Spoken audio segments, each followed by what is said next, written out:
Hi guys, আমি সীমা। আজকে একটা রেসিপি নিয়ে এসেছি। রেসিপিটা হচ্ছে শুক্তো। এর আগে আমার পেজে দুধ শুক্তো রেসিপি দেওয়া আছে। শুক্তোটা একটু অন্যরকম। তার জন্য আমার সবজিগুলো কী লাগছে, এখানে আছে 200 মতো সজনে ডাঁটা, আমার সবথেকে প্রিয় সবজি এটা।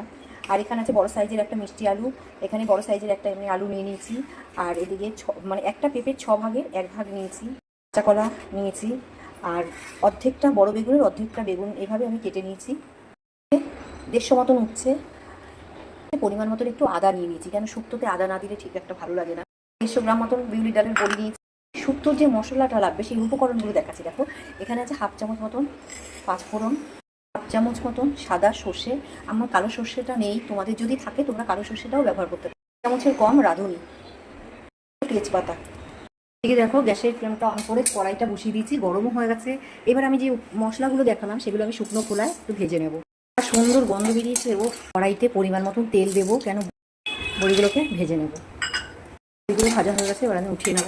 বড়ি ভাজা তেলের মধ্যেই আমি সবজিগুলোকে বেশি না, হালকার উপর একটু ভেজে নেব। পরিমাণ মতো লবণ।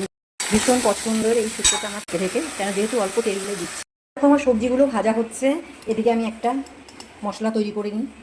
1 চামচ পোস্ত, 1 চামচ মতন সাদা সর্ষে, 1 চামচ মতন রাঁধুনি, আদাটা দেখিয়েছিলাম আদা, একটু জল দিয়ে নিলাম।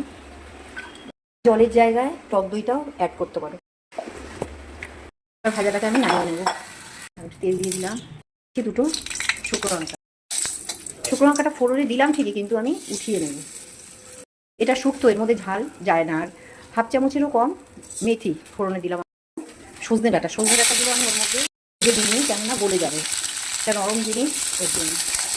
অতি সামান্য লবণ দিলাম, যেহেতু আমি ওর মধ্যে অনেকটাই লবণ দিয়ে দিয়েছি।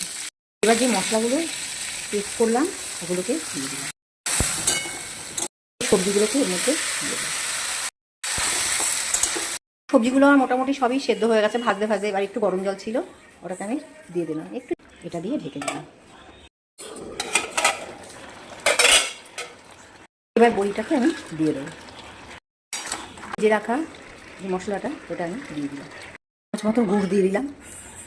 করবো সেটা হচ্ছে একটু ঘি। দেখো বন্ধুরা, এই গরমের দিনে এর উপরে কোনো খাবার হতেই পারে না। করে বলছি না, এটা আমার মনের রেসিপি। তোমরা এইভাবে একবার শুক্তোটা করে খেয়ে দেখো, এত সুন্দর, মানে চমৎকার খেতে। খেয়ে আমাকে কমেন্টে জানাবে। ভালো থেকো, সুস্থ থেকো সবাই, এটুকুই চাই।